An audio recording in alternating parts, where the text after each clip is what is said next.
বিপাত্র দ্রবণে যোগ করলে AgCl এর লবণের ঘন দ্রাব্যতা হচ্ছে হ্রাস ঘটে কিনা, এটা নিয়ে আমাকে উত্তর দিতে হবে।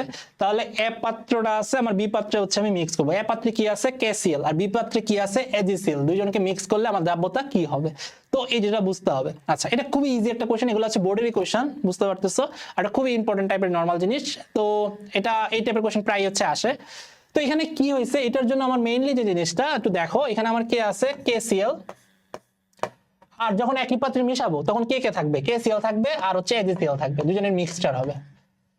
তাহলে এসব কেসে আমার একটা জিনিস কমন, সেটা কি Cl, ক্লোরিন। ক্লোরিন হচ্ছে দুইজনের মধ্যে আছে। এটা আসলে কার ফ্যাক্টর, এটা হচ্ছে কমন আয়ন প্রভাব। তোমরা যদি কেএসপি পড়ে থাকো একটু, তাহলে তোমরা জানো এটা হচ্ছে কমন আয়নের প্রভাব হয়েছে। তাহলে এই KCl যখন দ্রবীভূত হবে, মানে হচ্ছে যখন পানিতে দিবা, তখন এটা ভেঙে K প্লাস Cl মাইনাস হবে, এটা ভেঙে Ag প্লাস Cl মাইনাস হয়ে যাবে। আচ্ছা, তাই দুইজনের একটা কমন আয়ন আছে Cl আর Cl। তাহলে আমার নতুন যে ইয়াটা হবে, তাহলে হচ্ছে আমার এখানে কি হবে, দ্রাব্যতা কি বৃদ্ধি নাকি হ্রাস পাবে, সেটা আমি কেমনে বুঝবো। ওকে, আচ্ছা, এখন তাহলে দেখি ঘটনাটা কি হবে। আমরা একটা জিনিস জানি, সেটা কি KSP মানে দ্রাব্যতার গুণাঙ্ক, এটা অল দ্য টাইম হচ্ছে কি সেম থাকতে হবে। আচ্ছা, তাহলে আমি একটু যদি লিখি KSP অফ KCl, KCl এর KSP-টা আমরা লিখতে পারি না এটা এভাবে, K প্লাস Cl এর ঘনমাত্রা, তাই তো? এটা তো অনেকে আমি লিখছি। আচ্ছা, এটা আমি তাও দেখাই দিই, অনেকে আবার এটাও পারো না। KCl এর ভাঙলে কি হয়, K plus Cl minus. AgCl এর ভাঙলে কি হয়, একই রকম জিনিস, K প্লাস Cl মাইনাস। সমতা একদম ওকে, সবগুলো 1:1 রেশিও। তাহলে এখানে কোনো পাওয়ার দেওয়ার দরকার নাই, জাস্ট 1:1 রেশিও। এটা হচ্ছে KCl এর KSP। ঠিক তেমনি ভাবে আমি লিখি হচ্ছে এখন AgCl এর KSP অফ AgCl, ইয়ের মতো হয়েছে, যেটা Cl AgCl, যাই হোক, এটা ভাঙলে হচ্ছে কি হবে, মানে KSP সূত্রটা হবে Ag প্লাস এর ঘনমাত্রা Cl মাইনাস এর ঘনমাত্রা, হবে কি না? ওকে, এখন একটু দেখো তো, আমার যখন পাত্র যখন AgCl ছিল না, যখন KCl ছিল, তখন K এর ঘনমাত্রা নিতাম, Cl এর ঘনমাত্রা নিতাম, তাহলে কিন্তু আমার KSP বেরিয়ে আসতো। আর এই KSP কিন্তু কখনো চেঞ্জ হবে না যদি টেম্পারেচার চেঞ্জ না করো, এই বান্দা কখনো চেঞ্জ হবে না। আচ্ছা, তাহলে এখন কি করছি, বর্তমানে কেসে কি হয়েছে দেখো তো, KCl এর মধ্যে ধরো AgCl যোগ করছি, তাহলে আমার K তো আগের পরিমাণে থাকবে, নো প্রবলেম, বাট Cl এর পরিমাণটা কি বেড়ে যাবে না?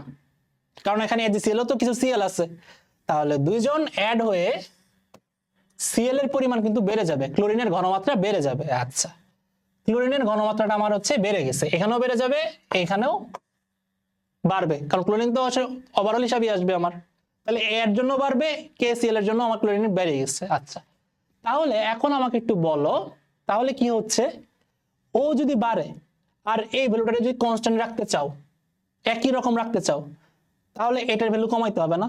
এটা কি বুঝতেছো? K এর ভ্যালু কিন্তু কমাইতে হবে, নাইলে হবে না, এটার ভ্যালু কমাইতে হবে। ঠিক তেমনি ভাবে এই Ag এর ভ্যালু কমাইতে হবে, একটা যদি বাড়াও আর একটা কমাইতে হবে, নাইলে KSP এর ভ্যালু আমার কিন্তু আগের মতো নাই। তুমি নরমালি চিন্তা করো, তোমার হচ্ছে গিয়ে 2 আর 3 হচ্ছে 6 হয় গুণ করলে, ওকে, এখন 2 ইন্টু 3 গুণ করলে 6 হয়, এখন 3 এর জায়গায় তুমি ধরো হচ্ছে গিয়ে 5 নিলা, তো 6 নিলা 3 এর জায়গায়, তাহলে কত গুণ করতে হবে, 1 গুণ করতে হবে, তখন তো 2 গুণ করতে পারবে না, তাহলে কি আমার কমাইতে হইতেছে অন্য সাইডটা, একটা তুমি একটা বাড়ালে আর একটা কমাইতে হইতেছে, তাহলে আমি একদম আগের মতো রাখতে পারবো। তাহলে এই জিনিসটা হচ্ছে এটাই। তাহলে দেখো, K এর পরিমাণ কমাইতে হবে, Ag প্লাস এর পরিমাণও কমাইতে হবে, আদারওয়াইজ হচ্ছে গিয়ে হবে না। আচ্ছা, তার মানে এখন আমি এই জিনিসটা বুঝি, আমার তো কাজ হচ্ছে কোশ্চেন করছে কি AgCl এর দ্রাব্যতা কমবে কি কমবে না এটা নিয়ে, তাহলে আমি এটা নিয়ে আসি। তাহলে আমার শর্তটা কি হয়ে গেছে, Ag এর অ্যামাউন্ট কমে যাবে, ওকে, Ag প্লাস এর অ্যামাউন্ট কিন্তু কমে যাবে, কারণ এটা তো বেড়েই গেছে কনফার্ম। ওকে, তাহলে আমার কি হবে, এখন KSP তো সবসময় কনস্ট্যান্ট থাকবে, তো কনস্ট্যান্ট রাখার জন্য অটোমেটিক্যালি Ag প্লাস এর পরিমাণ কমে যাবে।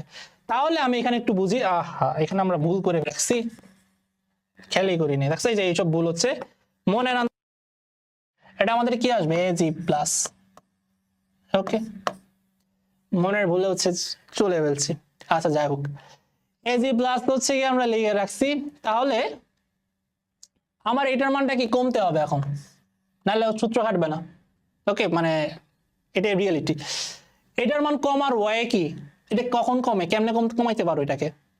ওকে, এটা নর্মালি ন্যাচারালি কিভাবে কমবে, যদি আমার বিক্রিয়াটা উল্টা দিকে যায়, তাই না? যদি এই যে সিএল আর না ভাঙে, উল্টা এই দুজন মিক্সড হয়ে এই যে সিএল তৈরি করে। কথাটা কি বুঝতে পারছো জিনিসটা? তাহলে আমার কি হবে, তখন এই ঘটনা যখন ক্লোরিনের পরিমাণ বেড়ে যাবে, তখন এজি প্লাসের ঘনমাত্রা কমতে হবে। কমার জন্য সে কি করে, বিক্রিয়া উল্টামুখী নেয়, বিপরীতমুখী হয়ে যায়। সে আবার উল্টামুখী হয়ে এজিসিএল গঠন করা শুরু করে। তার মানে এজিসিএল আবারও অধক্ষেপ করা শুরু করে। কথাটা বুঝতে পারছো? তো এই অবস্থায় কি হয়, দ্রাব্যতা তাহলে কি হয়, দ্রাব্যতা কমলেই তো অধক্ষেপ করা শুরু করে, যেটা আমি আগের অঙ্কটাতেই বুঝাইলাম। ওকে, তাহলে হচ্ছে এই মুহূর্তে তাহলে কি হবে, দ্রাব্যতা হচ্ছে কি আমার কমা স্টার্ট করবে। বুঝতে পারছো? কারণ এজিসিএল প্রোডাক্ট বেড়ে যেতেছে, ও আর ভাঙতেছে না। যত এজি প্লাস তৈরি হবে মানে কি, দ্রবটা তত ভাঙতেছে, যত ভাঙা তার মানে কি তত বেশি দ্রবণীয় হইতেছে।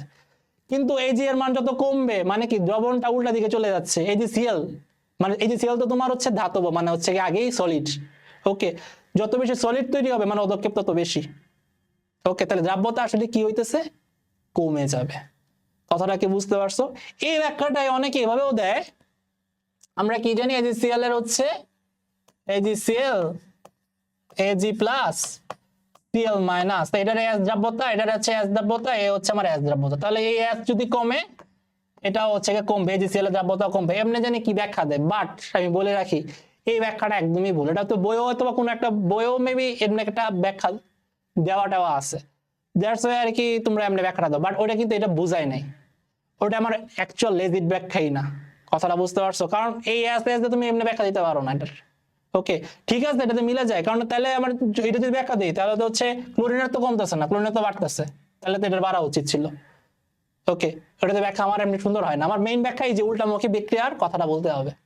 ওকে, এই জিনিসটা তোমাকে বলতে হবে, এটা উল্টামুখী করে আবার হচ্ছে এজিসিএল গঠন করে। ওকে, যেটা কি এজিসিএল আবার গঠন করা মানে কি, তোমার মিশ্রণ থেকে এই যে যতটুকু মিশ্রিত হয়েছিল সেটা আবার রিটার্ন করতেছে আগের মতো। তার মানে কি দ্রব্যতা কমতেছে, দ্রব্যতা কমলেই তো আগের মতো রিটার্ন করবে, মানে হচ্ছে দ্রব্য তোমার হচ্ছে নর্মাল সলিডে এসে রূপান্তর হয়ে যাবে। এটার মানে হচ্ছে এইটাই আর কি তোমাকে বোঝাচ্ছে। তাই তুমি হচ্ছে বুঝতে পারছো? তাহলে হচ্ছে আলটিমেটলি কি, তাহলে এই যে সেলের লবণের হচ্ছে দ্রব্যতা হচ্ছে হ্রাস পাবে।